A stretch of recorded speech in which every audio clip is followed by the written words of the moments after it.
Thank you everyone for joining us in the latest episode of Life Actually with LA Mumar as we extract nuggets of wisdom and key values from some of our friends who will be visiting us here, ready to share their ideas, principles, their values, and sometimes even their mistakes as they go through this journey we call life. Let's listen, let's learn, and let's do life together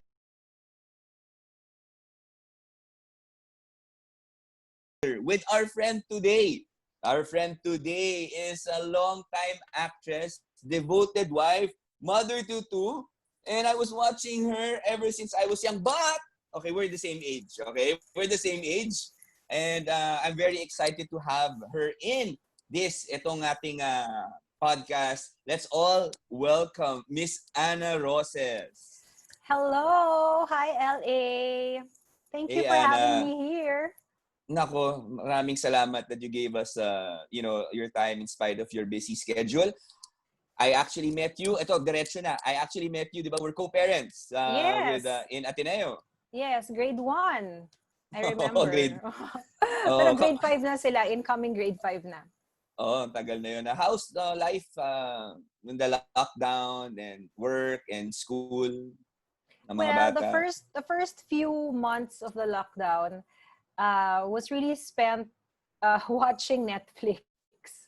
Okay. Watching Netflix and the news, of course. And kasi nga, di ba, parang I needed also a balance kasi everything was so uncertain during the first few weeks. Parang we didn't really know what was happening.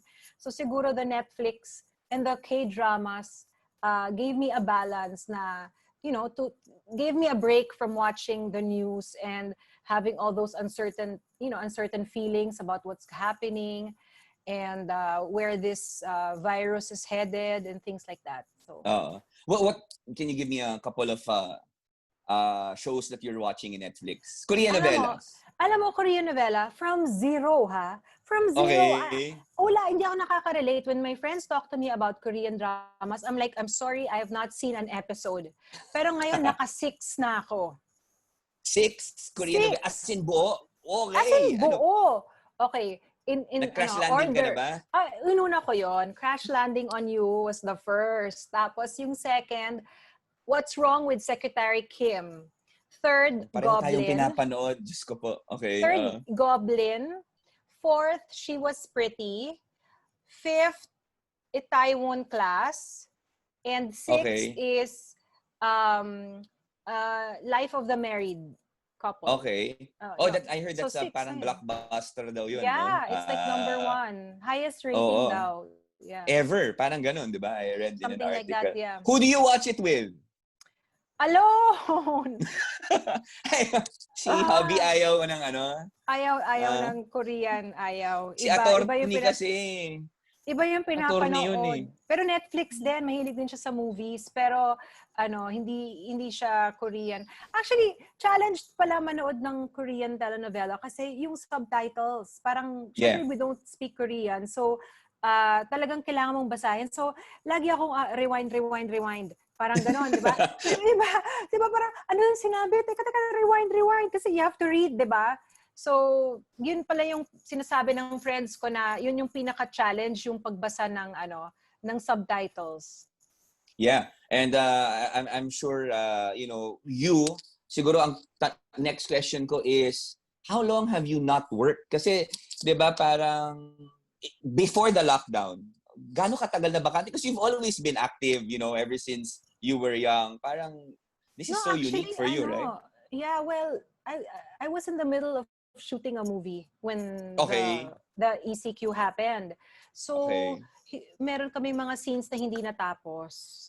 And I think we will finish it soon. I can't really divulge yet, but there are plans of finishing it. Kasi may mga nag-resume na naman na tapings and shootings. May nag-resume na. Pero pa konti-konti pa lang. Kasi nga, there are, a lot of new safety protocols and iba na yung style ng pagte-taping ngayon. It's more of a lock-in. Hindi na yung gaya dati na uwian. They want to finish everything in one, as much as possible, matapos lahat in one go for the safety and protection of everyone else. And that movie is, 'di ba, that nasa well, Instagram mo naman. So yes, pwede naman ikwento oo. 'yon, 'di ba? Pwedeng ikwento ko Oo, anong oo. sino 'yon, no? Hindi naman secret. O hindi siya secret. Sabihin mo na. Yung uncertain lang yung title, parang meron lang kaming working title but it's not yet Okay, the okay. final title. So, That's where we ended when the ECQ happened. May working title, hindi pa ganun ka finalized. But sabihin mo na lang kung sino makasama mo. it's a comedy. It's fun nga eh. It's a comedy movie. Of course, it's my parang after 25 years of not being paired with Andrew E. Finally, we're Yeah. being paired in this movie. So it's an Andrew Anna movie also with Jano Gibbs, Dennis Padilla, Marisa Sanchez, Angelo De Leon, Maui Taylor. Grabe. So ano siya, talagang riot. Super It looks riot. like it. I mean, It and is. you know, It is. Tsaka eto parang eto. yung ano. I'm sure my friends will watch and hopefully the next generation will also get to, 'di ba, know that that generation, 'di ba, parang maintindihan nila yung generation natin.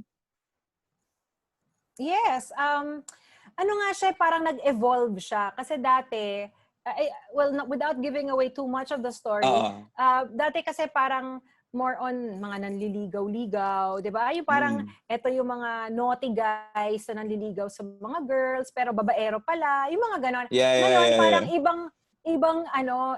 iba naman, parang nag-evolve na. So, makikita nyo sa story.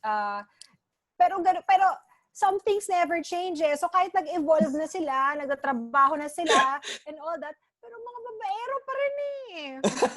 Hey, sandali. Eto I have to ask this, and I'm sure if my friends listen to this, and my generation, and hopefully matutunan din ng next generation, aren't you amazed with Andrew Anna? Just everybody kind of associates you with Andrew and Anna Roces. They kind of, it's one of the most powerful and famous love teams really in Philippine cinema. And how do you feel about that? Di ba, na-associate ka pa rin kay Andrew kahit na 25 years na nakaraan. Yeah, wow. Yun na nga, when we had the story conference for this movie, so Viva invited some press people. As in, na-shock ako because all the questions were about Andrew Anna. And kasi syempre, 25 years passed. Although in those 25 years, syempre once in a while, meron namang konting sundot. Yes. People would ask me, andun pa rin eh. People ask me, tas minsan, you're just walking, tas biglang, alabang girl. Diba? Yung ganon. Parang what they remember most. So, nagulat na lang ako because nga, all the questions were about us, about what happened in the 90s. So nakakagulat din, and of course I'm thankful kasi nga it also helped in my staying power kasi 'di ba? People still remember me of what I have done in the past, and I think a lot of it, inisip ko yan eh, sabi ko bakit talagang hindi nakalimutan ng mga tao. Siguro it was a unique combination. Siguro it was unique. That's a great word, ha? Unique. Talagang, it's unique, diba? It's one of a kind. Tapos, at the same time, I think a very, very big factor are the songs. Kasi si Andrew made a lot of songs. Yung iba nga, medyo binanggit pa yung name ko. So, alam ko diba? yun. Pinapakinggan ko yun. Okay. So, I think yun eh. Plus the movies, the songs, yun yung, and kasi the songs of Andrew, yung rap music niya, even this generation still know it. I was surprised kasi even my daughter, who is a few months ago, she was grade 10. In one of her group works in school, they were asked to make something, tapos kailangan may background music. One of the groups, background music was an Andrew E. song, a rap. So sabi ko, wow, diba? So yung generation ngayon, familiar pa rin talaga sila sa songs and sa rap music ni Andrew. So I think that's one of the reasons why people never forgot the love team. Nice. You mentioned something na siguro really the heart of this interview. This is really not a showbiz pero syempre I want to get to know and learn about you sa showbiz. Syempre parang magkachismoso, no? Pero yung gusto ko talagang i-emphasize and siguro for our listeners, yung may nabanggit kang phrase na staying power. 'Di ba? Yung parang nabanggit mo yun. And it's interesting because we're similar in age. We've been watching you for the longest time, pero ang tagal mo na sa industry. Even if you're young, ang tagal mo na. You started pretty young. How old did you start? I started when I was 12 years old. Okay, and wag na nila i-compute. Basta matagal ka na okay? So mga lang naman yun, mga 10 years ago. 10 years ago. Pero alam mo, ito siguro because our Life Actually podcast is about trying to extract and learnings. And siguro not a lot of people here listening are actors. They're not, you're one, my mom is one, diba? But siguro they can get principles na parang how do you last that long, Ana? Parang ang dami ng mga sikat na artista who went up and then nawala. But there are people like you, and I've seen this with my mom, na parang there's a certain thing about you and about my mom and other people na ano ba secret nyo? Okay? That for longevity, professionalism, excellence, and what is it about? How do you last long in this kind of industry? Well, for your mom, number one, of course your mom is really one of the most talented actresses I have ever worked with. Talagang thank you. Magaling talaga yung mommy mo. Her timing, actually drama and even comedy. Magaling siya. Thank you. Magaling thank you. Siya. So, nag-guess ka ba sa Conreso on camera? Of course. Okay. Magaling siya. And your mom is really such a warm person to work with. Siya, people's person din yung mommy mo eh. So, masarap siyang katrabaho. So, I think those are the traits that will make you last in the industry. Number one, of course, you really have to love what you do. If you don't, kasi in anything, not even just being an actor, kahit na kahit ano. Pag hindi mo mahal yung trabaho mo, it will show. Lalabas yan. In something you can fake it, but it doesn't necessarily it will not necessarily get you through it. Ganon. You can fake it, but it won't get you through it. Kasi, pag hindi mo na gusto yung ginagawa mo, lalabas yan. Meron talagang something will snap. I believe that. Na meron talaga eh. So, you have to love what you're doing. You have to have the passion for it. Okay? I have a quick question. Yung passion mo with acting, ano ba siya? Natural ba siya? And maybe some of our viewers would be asked, Ana, is this something na natural na talagang nandun na, or is this something that I've developed over time? What was your journey like? When I was young, really, nung mga pa ako, siguro 6, 7, medyo mahiyain ako.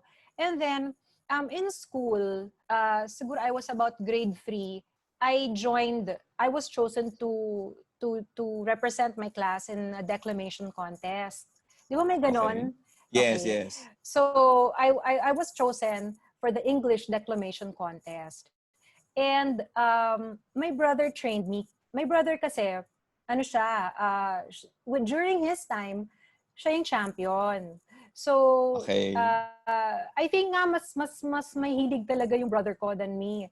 But he never got into. Never got into. No. Okay. But he was in school. He was doing plays. But my age gap kami, he's older than me. So he trained me, and I won first place. Okay, and I joined 3 times, and I won 3 times. Wow. First. Okay. And then so siguro that built my confidence. And then yung first brother ko nag-train, yung second and third medyo ako na. Okay. And then I also joined the drama club in school. And ayun, I did school plays and I was the lead. Then ayun, parang I think that built my confidence, and also at the same time, I was also doing commercials. Okay. So yun, I think that that parang I got out of my shell, naging confident ako, and it became an interest for me. Naging interesado ako. And then after a few years, I got a call from a producer if I wanted to join an afternoon telenovela. Ang bida Okay. nun, yeah, ang bida nun si Manilyn Reyes. Actually, the same producer. Nung 8 years old ako, he saw me in a commercial and he called my mom. Kasi he wanted to produce a teleserye, pero hindi natuloy. Then after 4 years, he called us again. Okay. Meron siyang afternoon show and he remembered me. Baka naman daw pwede na akong mag-try. So at that time, yun na nga, at that time, naging very active na rin ako sa school ko. Yun na nga, the drama club, the declamation contest, and all other things that I was into in school. I was very active. So I tried it. Ang usapan namin was, he told my mom, sige, I'll give her 2 months. If magustuhan niya, let her continue. If hindi, I will pull her out of the show. No Okay. problem. Oo, parang ganon. Obviously, alam mo na kung ano nangyari. Obviously, okay. Medyo Obviously, we kind of humaba yung know. ano. Humaba yung 2 months. Humaba And yung then, 2 months. humaba yung 2 months. And then I wanted more. So, I joined That's Entertainment. And then I became, yun na nga, I started doing movies and all that. Galing. And I guess that's yung discovering and being confident, no? And siguro may part din to is destiny din siguro, no? With the producer who discovered you. So, eto, follow-up question, okay? A lot of people have tried acting. I actually tried 2 years. You know that, right? You know that I Yes. tried, and it wasn't for me. Hey, and I agree with you. Yung passion ko, ako naman kasi, nag-try lang ako dahil nanay ko si Connie Reyes. To be very honest. Siguro, ang ganda nga nung point mo, passion. Nung tinry ko lang, para, kasi malaki sweldo nyo eh. Hindi, loko lang. Hindi. Hindi. Hindi, tinry ko lang pero wala talagang passion. No? But going back, yung sa inyo, how do you last that long? I mean, I know you're so professional, and if you were off air, sana you caught us. I had a feeling, kasi I've had interactions with you in Ateneo, that you're gonna come in early. So alam ko, parang I had a feeling. So I had to be ready. Because some, they're not, they come in on time, ganyan, or just, pero I had a feeling that you were gonna come in. So nakita na namin sa Zoom na, nandito na si Ana. But you're so professional and you take your work super serious. And saan mo nakuha yung trait na yun? And bakit ka naging ganun klaseng tao? Actually, I think I inherited that trait from my dad. My dad, he's an early to rise person. He was the Philippine branch manager of Coca-Cola. Of course, he passed away already, but during his time, he was the Philippine branch manager, the first Philippine branch manager. And he actually is at work at 6:30 in the morning. Siya ang nagbubukas ng office. Okay, wow. Yeah. So wait, ang no, sinasabi mo, wow, grabe 6:30 maaga siya. nandun na siya. Yeah, so one time nga, it was Valentine's, ang dami niyang inuwi. Sabi ko, what's this? Sabi niya kasi for being the first one in the office, parang merong prize. But he didn't go to work early because of that, but he went to work because he always goes to work early. Yeah, ganun. So my dad is like that. So siguro namana ko yun from him. With your dad, hindi niya sinabing, siguro for parents who are watching, hindi niya sinabing wake up early or work hard. You saw it, or did he also give you a little bit of pep talk? It was really more of seeing it. I grew up with it na he really goes to work early. Umaga pa lang, I can see him already dressed for work. Sometimes he brings me to school, so alam ko. And then, so I know that he really goes to work early. And in showbiz naman, in relation to professionalism in the industry, I don't like making people wait. I don't like the feeling Yung na ako na lang yung hinihintay. Ayoko yung ganung feeling. It gets me stressed out. So why should I stress myself? Diba? All I have to do is go to work early. E di ako yung mauuna doon. I'd rather wait than me making people wait. That's my thing. Yung that's sa iba, nice. 'di ba? That's my thing lang na mas gusto ko na ako yung mauna doon. Ayoko yung nagpapahintay ako ng tao. If it's done to me, of course I have waited. Nangyari na yan na ako naman yung pinahintay. Hi. Pwede kayo magkwentuhan Hi. ng nanay ko. Oo. Hi. Baka pwede I kayo have magkwentuhan sa mga medyo oo non-professional naman. people. I have been in that circumstance also. Ano lang talaga, patience. And kasi naman, at the end of the day, siya, di ba, whoever that person who will make you wait or who make the whole production wait, siya yung magkakaproblema, hindi naman ako, di ba? And also, maybe that person is also going through something we don't know. So ako, since I'm paid to show up at a certain time, I make sure that I'm there. That's Sabi my ng thing. mom ko, somebody daw told her before or something na you're paid to wait as well. Do you agree with that? Na parang kasama sa bayad yung maghintay? Actually, ganun nga daw. Parang, you're paid to wait. Bonus na lang yung acting. Bonus lang yun. Narinig ko nga Wala yung ganun yun. saying. Wala. Parang, that's just the, parang icing na lang yan. Pero yung pinaka-main purpose mo doon, maghintay. Alam mo, nangyari yan sa akin na, I mean, one time, I was called for a taping. All the way in Bulacan, I remember. Call time ko, 6 or 7 in the morning. Natapos ako ng mga 1 or 2 a.m. the next day. Hindi ako nakunan. Because of some technical problems. It was a at pilot. all. Yeah, at all. Wala. I Binera ka? remember. Bayad. Pirma. Sabi ko, teka, akin na, pipirma na ako. Yan yung importante sa taping, yung pirma, di ba? Pag hindi ka nakapirma, mahirapan ka maningil. Pero yun, excellent. Siguro being on time, as you mentioned, I think you respect people from what I'm hearing. I guess applicable din yan even if you're not in show business and any kind of industry. What are other ways that you show professionalism in your workplace? Lang of Sige, being shoot. on time. Ang sabi nila, okay, being on time, nagsa-seminar na ako Ay, pupunta tayo doon. Tayo doon sa part na but ano lang, hindi nila alam to.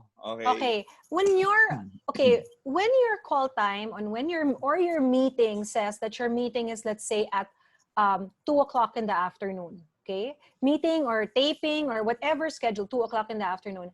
You should not arrive there at 2:00. You should arrive at least 10 to 15 minutes before 2.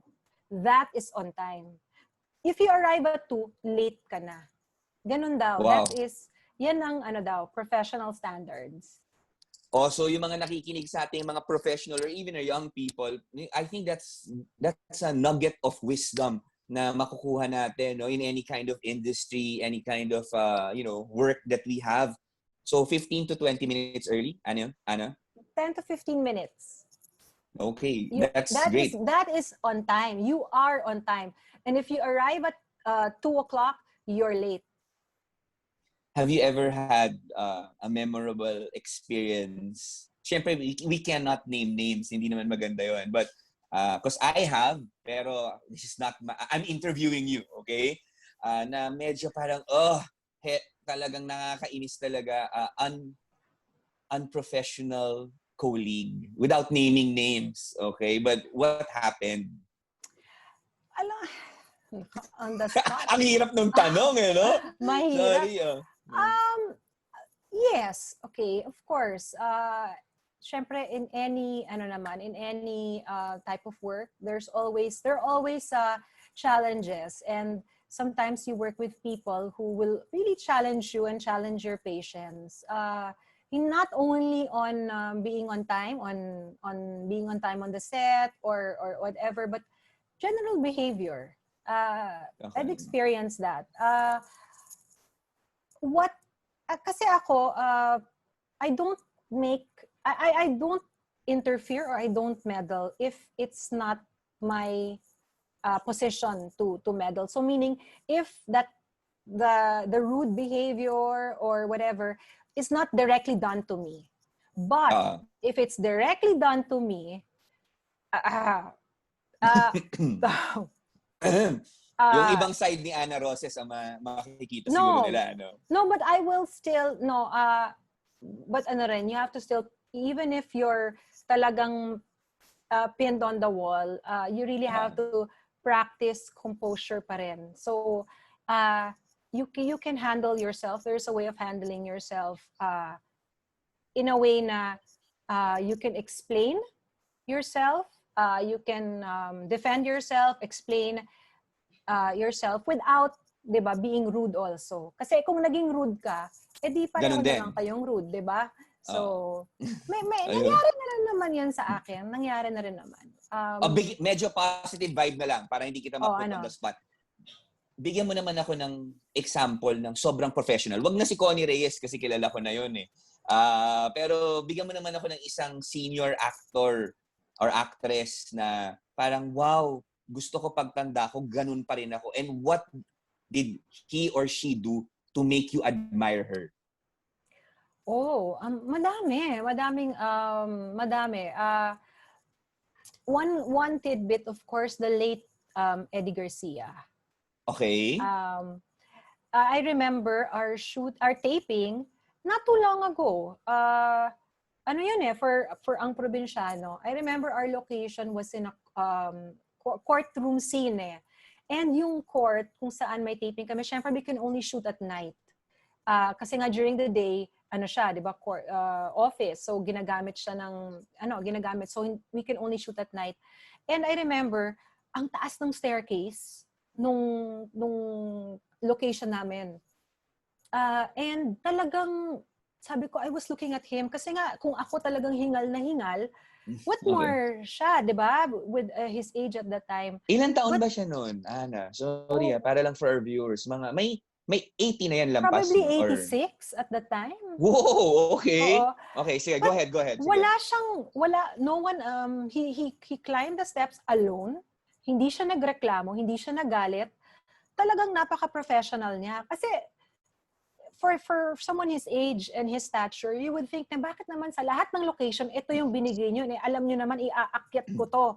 Diba? Parang diba you would think that he would kind of get angry. But no, wala. Talagang umakyat siya. And then when he got there, he was in a happy mood. Yung talagang, you cannot see na nahirap. Parang wala, And he had a cut-off, but hindi kami natapos.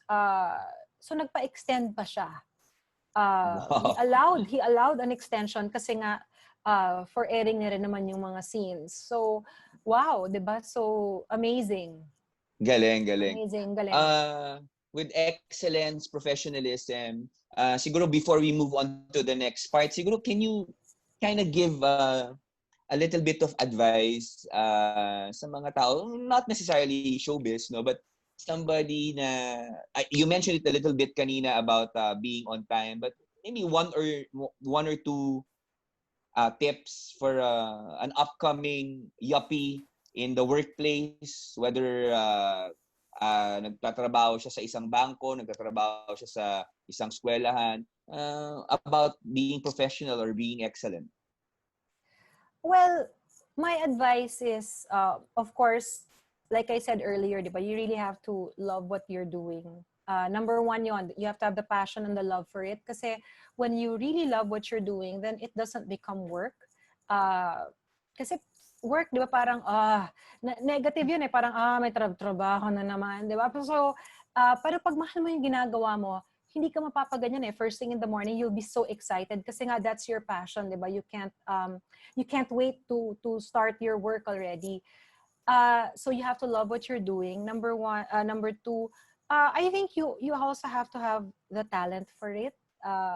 syempre, 'di ba, you have to have the talent and the skills for it. Importante naman talaga 'yon. And always don't strive to be perfect kasi it's Yeah. impossible, 'di ba? You're just going to fail. Strive for excellence, 'di ba? And compete with yourself. Don't compete with Mm. others, compete with Ay, ang yourself, ganda nun. 'di ba? Compete with yourself meaning if that scene was your last scene, make sure your next will be better than the last scene that you did. Or that report you submitted, make sure that the next one that comes, if you think that yung report na sinubmit mo na yan is talagang the best, piniga mo na yung sarili mo, talagang this is the best work ever. But guess what? The next time you're supposed to submit a report, it has to be better than that. So always, Galing. always compete with yourself.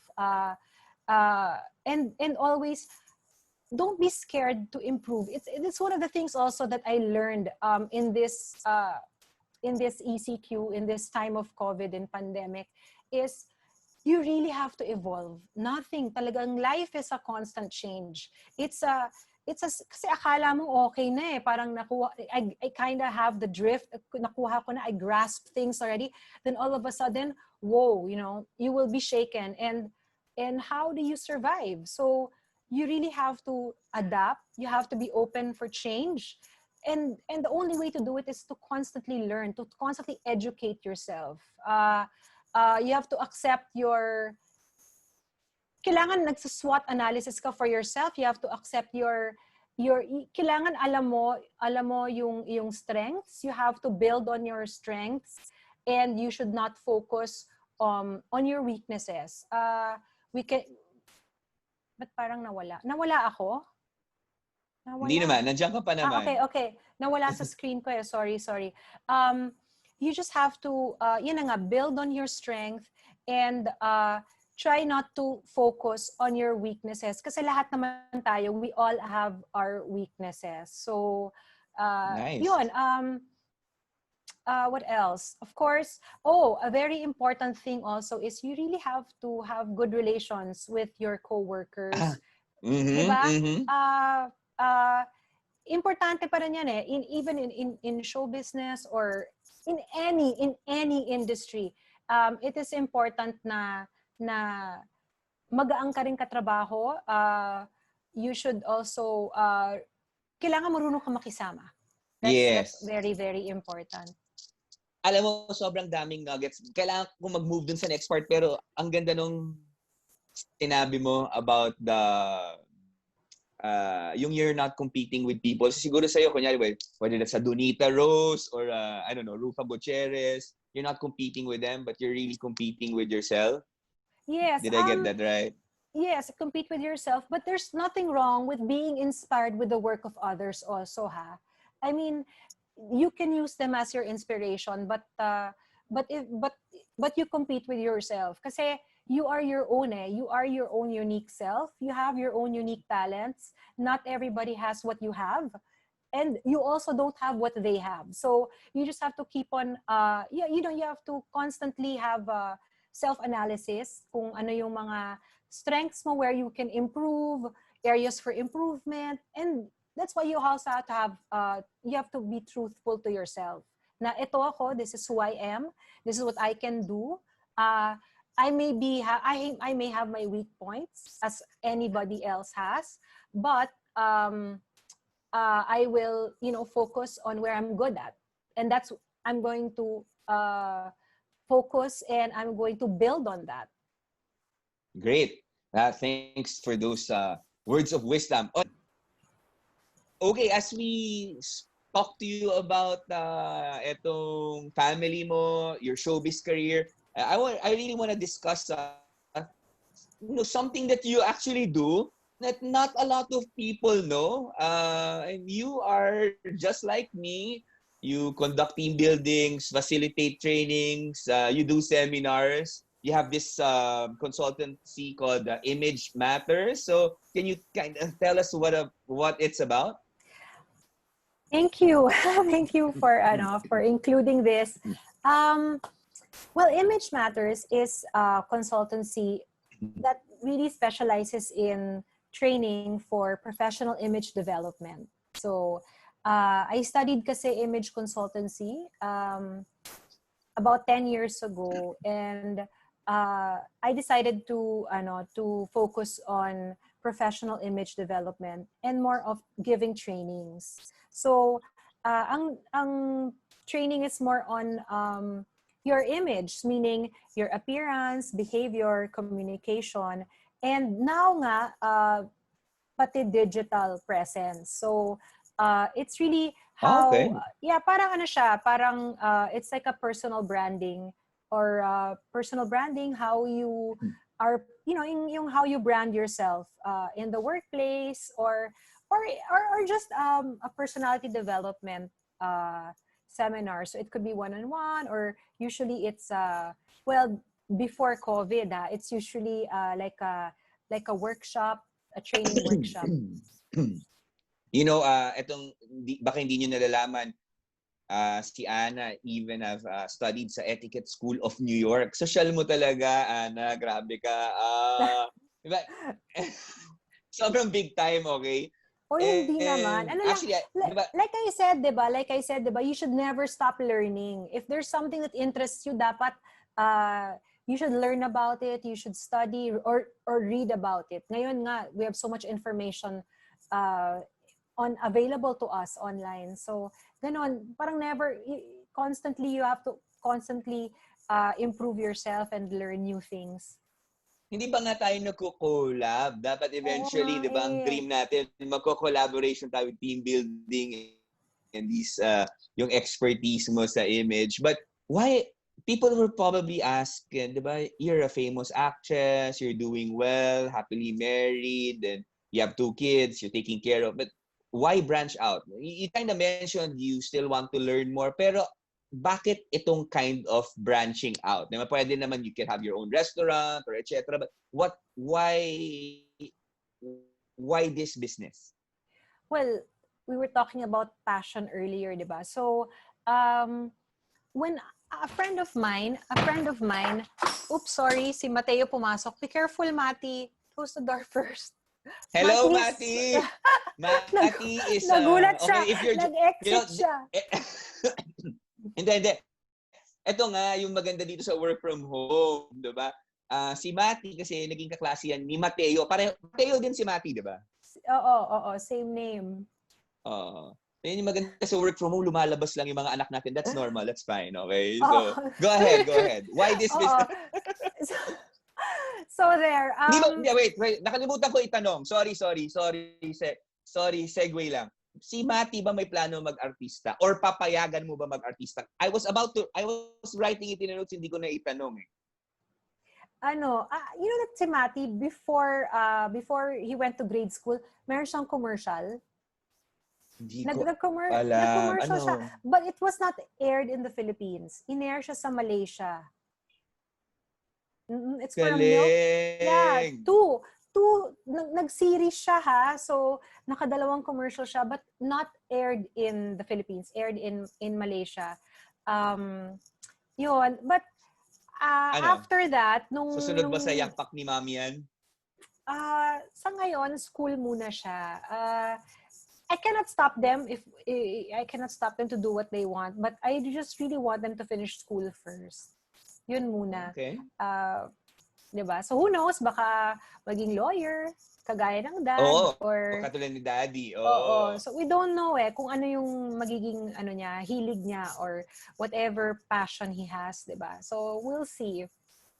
Ayun. Sige, balik na tayo. Yan yung maganda kasi si Mati pumasok para nakalimutan ko kasi yung tanong ko. But again, among all businesses, things that you could have done, why this? In 2009, a friend of mine introduced me to image consulting. Kasi I was telling her, magaling kasi yung kaibigan ko mag-makeup. And then I was telling her, ako rin, parang I wanna put up like a school, but like a makeup school, something like that. And then sabi niya, alam mo, why don't you study image consulting? Kasi nga, part rin yan, makeup is also a facet of image consulting. So I did. I ordered books. I read books about image consulting, and then I studied it. Um, and then I realized na yun na nga, I wanted to concentrate on trainings. So I do teach makeup in my trainings also kasi nga appearance, 'di ba? So I don't teach yung the makeup that I teach is not yung makeup na pang model or Pang pang artista, beauty. hindi. Oh Oh. no, it's really everyday makeup. You Nice. know, going to work, yung very simple, quick and easy natural makeup for work, and then how to build it up. Kunyari, merong after work, meron company events, so how to, transform day work makeup to night makeup with just, I understand them kasi syempre, yung time element, people nagmamadali to go to work. So, yun, quick and easy makeup application, I teach that. Yun, so I kind of like it, and kasi at the end of the day, parang what I find fulfillment in is when I have, let's say when I teach a group, I have participants. And then if I'm able to contribute something, meron silang takeaway from what I shared, what I taught, and if that can, help them, make them better in their lives or in their professional lives, if that can help them, 'di ba, grow, parang that's where I find fulfillment in. Share ko na rin, like one time, I had a seminar, and then after about 5 or 6 months, I bumped into about four of my participants, and Okay. in the mall, okay, in the mall. And so nagkagulatan kami, and then oh hi ganon, and then all of a sudden pinakita nung isang participant ko yung ginagamit niyang bag. Kasi tinuro ko yon na ano yung Wow! yeah, yung Ano naman. so Ganda. sabi niya, oo, parang it was just that gesture na pinakita lang niya, oh, here, oh, may gamit ko na yung sinabi mong type of bag na mas professional looking. So, yun pa lang parang, wow, that made my day. Sobrang na-happy ako. Because nga, parang, wow, imagine months passed, pero he followed, yung nakatulong ako, or I inspired him to make him more professional, and parang I was able to share something. Yun, parang laking accomplishment. It's such a small thing, but for me, napakalaki na yun. And I'm happy. It makes me happy. Wow. Oh, yun. So, yung mga friends ko, uh, I'm actually in the same industry. Yung mga, so talaga ako na ako na nag-promo, Yung mga HR friends Thank you. ko, Thank you. Ikaw na ba yung some of PR my... ko? Oo. So, yung pag-image consultancy, check out my friend, si Anna. She's really good, obvious naman. But I like what you said kasi yung sa'yo, it's not yung pang-celebrity yung pang-araw-araw na regular employee. And most of our listeners are those people, and they want to be excellent, they want to look good and feel good and, be confident, and I think that business helps you. I have a question. Okay, Oh. malapit na tayo matapos. I have a question. I was looking at your resume. I'm so intrigued. Kasi nga, I have your resume for those who are listening because nga, we're hoping to collaborate and maybe have a seminar together. Let's pray, Anna, that Yes. we eventually get to do that. I was checking out your, resume, and I saw this parang class or seminar. It's called Lunch and Learn. Lunch and Learn. Okay, what is that about? Tuturuan ba kami niyan kumain, proper way? What is Yes, that seminar? exactly.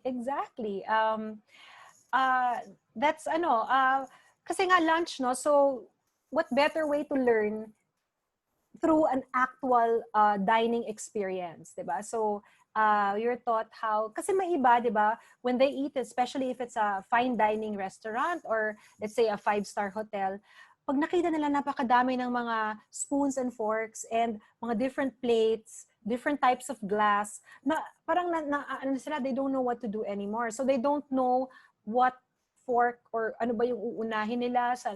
Tsaka minsan, 'di ba, pag nasa function tayo, Nakakagulo. Ha? 'Di ba? Nakakagulo. Nakakagulo, di ba? Ang dami. Yes. And also, pag kunyari, let's say we attend a wedding or, a formal event. Tas usually, di ba sa ballroom ng hotel or in a clubhouse, may mga tables, di ba? Tapos nakaset. Tapos naglagay yung waiter ng bread. Di ba? Yung sa bread and butter plate. So, minsan, without you knowing it, nakuha mo pala yung bread nung katabi mo. Katabi mo. Or nainom mo yung tubig na yung water na ng katabi mo kasi nga hindi mo alam. Saan ba yung sa akin, especially pag siksika na, di ba? Pag nasa round table na. So, that's what I teach. How the dining etiquette there. Knowing how to eat and also like other things like how hindi lang yan yung don't talk when your mouth is full. Hindi ganon. I mean, it's beyond that. It's teaching you how to navigate the place setting in a restaurant or in a formal function. I was talking to Macy. Macy is my wife. Kalala ni Ana yan na sabi ko nga I just telling the kids na I'm interviewing si Tita Ana tomorrow morning, and then Macy goes and says, baka kailangan i-enroll natin yung buong pamilya namin. Remember, I have 3 boys sa mga dining etiquette. Baka kailangan yata namin lahat yun. Before nga in this lockdown, I do that for kids. I actually saw. Oo. So, kids naman, we have like mealtime manners and social manners. Nice. But of course, now yun na nga, dahil ngayon, hindi pwede yung mga gatherings. So we can't have those actual lessons yet. But who knows, after COVID, we can resume. Yeah. Before we play this little game, okay? So, grabe, ang dami nating natututunan ako mismo just from your longevity, being excellent, being on time, yung mga 15 to 20 minutes. We're gonna play a little bit of game. It's called Take Me to the Top, okay? Sanay ka naman dito. Alam mo, okay? parang dito ako ninenervyos sa buong part ng interview na to, ito yung parang nanenervyos ako. Hindi naman to. Ikaw nga pinakasanay, yung mga ibang interview ko, business people, doktor. Ikaw, sanay ka na dito, okay? So, Take Me to the Top is it's our goal. Our goal is to have a sneak peek of what's inside Ana Roces' mind, top of mind. When I say something, a word or a phrase, you just tell me the first thing that comes into your mind. Ganun lang yung kasimple. Don't worry, walang mga love life dito. Okay? Kasi alam ko you're happily married already. Okay? Game ka ba, Miss Ana? Okay. Game! Okay. Dito ako so I say the word. Kaya mo yan. I say a word. Okay? Simple lang. Let's start easy. Restaurant. Oh my gosh. Hindi na ako nakaisip. Ang tagal ko na hindi nakapunta sa restaurant. Oo nga, totoo. Sige. Pass muna. Babalikan natin yon. What's your favorite restaurant? Wala malala? Pang-date nyo ni attorney? Favorite ko, basta red crab. Basta crabs. Oh, red crab. Basta crab. Okay. Pareho kayo ng nanay ko. Okay, color? Purple. Ulam?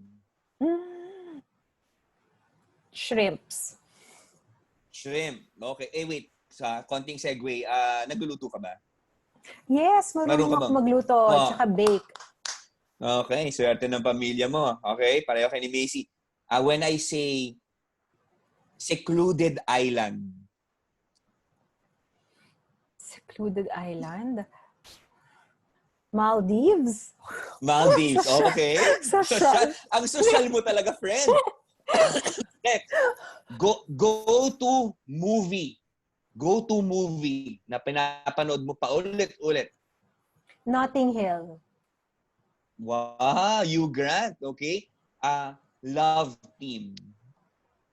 Syempre, Andrew E. Yes, Andrew E. and Anna. Nice. Best body in the industry. Almira Mulak. Okay. Eto, matindi to. shake, rattle, and roll, or regal shocker? Kasi alam ko ano ka dito dati. First thing that comes into your mind. Shake, rattle, and roll. Shake, rattle, and Aswang roll. episode. Aswang episode. Oh, nice. Family. Love. Wow. And last, and for all our viewers, meaning of success.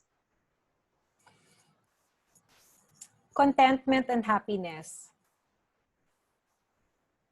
Again, Miss Anna Roces, thank you for guesting in our podcast. Before you go, can you just give a little bit of encouragement, give a little bit of motivation?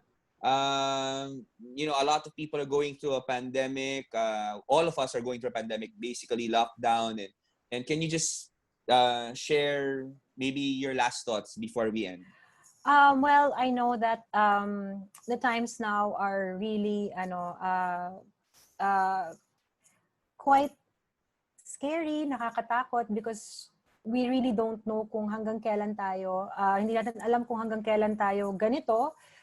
We don't know when this situation will actually be over. So I share in your fears. I share the uncertainty, that feeling na I don't really know what will come next. But I think this is really the time to have stronger faith in God, to pray, for guidance, to pray for strength to overcome this, for strength to not to overcome and to take us through this, and also to those who are at home comfortable, let us not forget to reach out to others who need us. It could be just through a phone call, just to cheer someone up. Small things. It doesn't have to be big things, but just a little something, to help cheer someone and help each other. Ito yung time na we are really called for that. So I hope I sometimes I have a loss for words na because of our situation. So that's it lang. Just you have to remain positive even in the worst of times. Just have faith, reach out, and remain positive. Because this too will pass. Thank you, Miss Anna Roces. I like what you said about small things. It doesn't have to be donating millions, no? Correct. Kasi kung, yes, diba, if you can afford, just, diba, yung, even just kahit free lang, even a phone call, to cheer someone up. If you know somebody's going through difficulties, kung hindi man tayo makabigay ng financial help or, help in kind, even just to cheer that person or open, some like a book or reads a few verses from the Bible, just to cheer someone. It's a big help. There's nothing small. Parang walang maliit na bagay. Everything is welcome. Basta you're just reaching out and helping someone. Yes, thank you for your words of wisdom, Miss Anna Roces. Again, thank you for guesting dito thank sa you, Life LA. Actually. Again, may project pa tayo Tuloy yan. Tutuloy natin yan. But again, thank you so much for having us. And I'm sure all our listeners got a lot of nuggets, a lot of wisdom, a lot of values from my friend, Miss Anna Roces. So please stay tuned to the next episode ng Life Actually. God bless you. See you soon.